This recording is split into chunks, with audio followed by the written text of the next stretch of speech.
Tem uma sensação que, nossa, parece quase universal, né? Aquela de estar andando em círculos. Totalmente. A gente percebe o padrão, sabe? É a mesma ansiedade que aperta o peito antes de algo importante, aquele medo de se expor que faz a gente fugir de um convite. Ou a clássica autossabotagem. Exato. Bem quando as coisas parecem que vão dar certo, e a gente lê, faz terapia, tenta usar a força de vontade e nada. O padrão continua lá, tipo um programa rodando em segundo plano. E foi por isso que o material que a gente está analisando hoje, do hipnoterapeuta Marcos Butignol, me pegou de jeito. Ele traz uma ideia que é um alívio e um soco no estômago ao mesmo tempo. Que há a ideia de que... E se o problema não for a pessoa? Isso. E se não for falta de força, uma falha de caráter? Da pergunta, em vez de o que tem de errado comigo, a gente começa a se perguntar o que meu cérebro aprendeu lá atrás que ainda me afeta hoje. Certo. Então, a nossa análise hoje vai ser sobre isso. A gente vai mergulhar em como o nosso cérebro, na tentativa de proteger a gente, acaba criando essas verdadeiras armadilhas emocionais.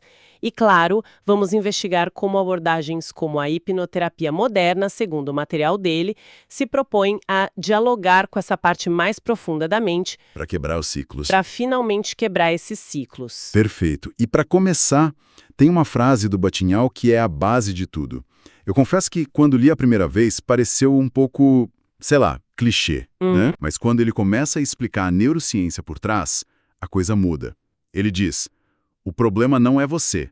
O problema é que o seu cérebro aprendeu a sobreviver de um jeito que hoje te machuca. É uma afirmação forte. Muito. O que dá o peso científico para uma afirmação como essa. Então, o peso vem de entender que a gente tem, basicamente, 2 tipos de memória funcionando ao mesmo tempo. Tem a memória lógica, o nosso HD de fatos, sabe? Gerenciada pelo córtex pré-frontal. Que lembra o que eu comi no almoço. Exato. Ou a capital da França. Mas o material do Butignol foca em outra memória, a memória emocional. E essa vive numa parte muito mais antiga, mais primitiva do cérebro, o sistema límbico. O famoso cérebro reptiliano. Exatamente esse. Pensa no sistema límbico como a central de segurança do corpo. Ele não usa lógica, não entende de planilhas. Ele só entende uma linguagem: ameaça ou segurança. Simples assim. E a grande estrela desse sistema, segundo a fonte, é uma estrutura pequena chamada amígdala cerebral. A descrição que o material dá é perfeita. A amígdala não pensa, ela reage. É o botão de pânico do nosso cérebro. Um botão de pânico, gostei dessa imagem. Então é ela responsável por aquelas reações que a gente não consegue controlar com a razão? Tipo, o coração disparar do nada? Precisamente. O material detalha que, em fases em que a gente é muito vulnerável, infância, adolescência, até na gestação, nosso cérebro está gravando tudo. Se acontece algo que é interpretado como perigo... E não precisa ser um perigo real, né? Não mesmo. Pode ser uma ameaça emocional. Rejeição, abandono, humilhação. A amígdala dispara, ela associa aquela situação a uma ameaça à sobrevivência e pronto. Cria uma regra. Uma regra. Tipo o quê? Tipo, ser o centro das atenções é perigoso. Ou, confiar nas pessoas vai levar à dor. E essa regra vira um programa automático. Fica lá, gravado em nível profundo. Entendi. É como se a amígdala fosse um segurança de boate super zeloso. Um dia, alguém de chapéu vermelho causa um problema. Sim. E a partir daí, o segurança barra todo mundo de chapéu vermelho. Para sempre, sem perguntar. Ele não quer saber se a pessoa é legal, ele só segue a regra que ele criou para proteger a casa. Essa analogia é perfeita. E esse segurança, ele não tá nem aí se barrar gente de chapéu vermelho tá impedindo a pessoa de se divertir ou de conhecer gente nova. A missão dele é outra. A única missão dele, como o Butignol aponta, não é a felicidade, é a sobrevivência, é manter a pessoa viva emocionalmente. E é daí que nascem os padrões que a gente vê na vida adulta, né? Faz sentido. A ansiedade generalizada é o segurança olhando para todos os cantos o tempo todo, procurando o próximo chapéu vermelho. A necessidade de controle é tentar revistar todo mundo que entra. E a autossabotagem? A autossabotagem é o segurança convencendo a pessoa a nem ir para a festa. Fique em casa, é mais seguro.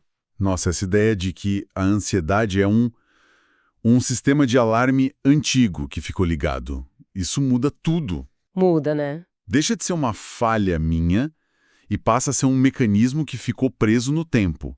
É uma perspectiva que desarma a gente, tira a gente da posição de luta contra nós mesmos. E você chegou no coração da proposta do material. Butignau conclui essa parte com a frase que, para mim, é a virada de chave. O sintoma não é o inimigo. O sintoma é uma tentativa de proteção. Uau! A ansiedade não é um defeito de fabricação.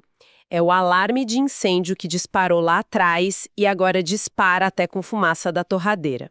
Entender isso é o primeiro passo para parar de lutar e começar a perguntar: ok, do que você está tentando me proteger? Exato. E isso me leva a uma pergunta que parece óbvia agora. Se o problema foi gravado nessa linguagem emocional, nesse hardware primitivo, por que a gente insiste em tentar resolver só com a lógica? É o ponto dele. É como ele diz, né? É tentar usar um manual em português para consertar um software em código binário. Não vai funcionar. Então, se a conversa não é com a razão, como a gente fala com essa parte do cérebro? E é aí que o material introduz a hipnoterapia moderna. E faz um esforço enorme para desmistificar, porque a palavra hipnose vem carregada de imagens de show de palco, né? Total, a pessoa imitando galinha, perdendo o controle. Exato. E o que é proposto aqui é o oposto disso. A definição neurológica que a fonte apresenta é bem clínica. A hipnose é um estado ampliado de foco e receptividade. Um estado que a gente já experimenta no dia a dia, então. Exatamente. Pensem quando alguém está tão focado num filme que não ouve chamarem. Ou quando dirige numa estrada familiar e, de repente, chegou, nem lembra do caminho. Já aconteceu. Várias vezes. E isso é um transe natural. A pessoa não estava dormindo, estava com a atenção hiperfocada. A hipnose terapêutica só induz esse estado de forma proposital. Ok, mas como esse hiperfoco ajuda a falar com o cérebro emocional? Qual é o mecanismo por trás disso? Pensa no nosso crítico racional. Aquela voz na cabeça que analisa, julga, duvida. Ah, isso é bobagem. Isso não faz sentido. Checando as credenciais de toda a informação que tenta entrar. É uma função super importante, claro. Nos protege. Sim. O que o material sugere é que, nesse estado de foco da hipnose, esse porteiro fica um pouco mais relaxado, ele não vai embora, não é dispensado, mas ele dá uma olhadinha para o lado por um instante. E essa é a janela. Essa pequena janela de oportunidade permite um acesso mais direto àquela central de segurança, ao sistema límbico, onde os programas de proteção estão guardados. Entendi. Não é apagar a mente. É só pedir licença para o porteiro para poder conversar com o chefe lá dentro. Mas isso não soa um pouco assustador? Abrir a porta para essas memórias antigas, o objetivo é reviver o trauma? É uma preocupação muito válida e o material aborda isso. O objetivo nunca é o sofrimento, é a resolução. O processo terapêutico descrito tem 3 objetivos muito claros. O primeiro é um trabalho de detetive, sabe? Investigar. Isso. Identificar a verdadeira origem do padrão. Alguém pode achar que o problema é medo de falar em público, mas na sessão descobre que a raiz foi uma humilhação na 3ª série quando gaguejou lendo um texto na frente da turma. O gatilho de hoje é só um eco do evento original. Perfeito, é isso. Certo, encontrar a causa raiz e depois. O segundo passo é o que ele chama de ressignificar. Isso é crucial. Não se trata de apagar ou mudar o que aconteceu. O fato é imutável. O que se muda é o significado, a carga emocional associada àquele fato. Como se faz isso? É como se o terapeuta ajudasse o adulto de hoje a voltar naquela cena, não para sofrer de novo, mas para dar àquela criança da 3ª série os recursos que ela não tinha na época. Entendi. É dizer para aquela parte da pessoa, olha, aquilo foi muito difícil, mas você sobreviveu. Você é forte. E hoje, como adulto, você tem voz, segurança, ferramentas. Aquele perigo não existe mais. Ah, então a ideia não é ter amnésia sobre o passado. É só tirar o poder de veto que ele tem sobre o presente. Faz todo sentido. E qual seria o terceiro objetivo? O terceiro é a atualização do cérebro. Depois de ressignificar a memória, o trabalho é ensinar ativamente ao sistema de proteção que a realidade mudou. É como se fosse uma atualização de software mesmo. Um update. Um update. É dizer para aquele segurança super zeloso: eu te agradeço por ter me protegido por tanto tempo, você fez um trabalho incrível, mas a guerra acabou. Não precisamos mais viver em alerta. Pode baixar a guarda. Pode relaxar. A memória do evento continua lá, faz parte da história da pessoa. Mas ela deixa de ser um gatilho automático que controla as ações no presente. Sabe, ouvindo tudo isso, a palavra que não sai da minha cabeça é compaixão. De repente, aquela parte de mim que eu sempre vi como fraca, quebrada ou irracional, eu começo a ver de outra forma. Uhum. É quase como um soldado cansado que não sabia que a guerra tinha acabado e continuava na trincheira. Lutar contra ele não adianta. O caminho parece ser acolher e mostrar que agora está tudo bem. Você captou a essência da conclusão do material. Buttigieg afirma que quando uma pessoa finalmente entende que seu problema é um aprendizado antigo e não um defeito, duas coisas poderosas acontecem. Surgem a autocompaixão e a clareza. Autocompaixão e clareza. A compaixão por entender que não há nada de errado ali, apenas um mecanismo de proteção que funcionou até bem demais, e a clareza por finalmente entender a lógica por trás de um comportamento que antes parecia sem sentido. E aí que a mudança começa. É a partir dessa nova relação, de paz e não de guerra, que, segundo ele, a mudança real e duradoura começa a se instalar. É uma mudança de paradigma completa. Totalmente. E para amarrar toda essa filosofia, o material usa uma citação que resume tudo de forma brilhante. Ele diz: você não precisa se consertar, você precisa se compreender. Forte. Cura não viria de uma batalha para arrancar o problema, mas de um processo de entendimento para finalmente se libertar dele.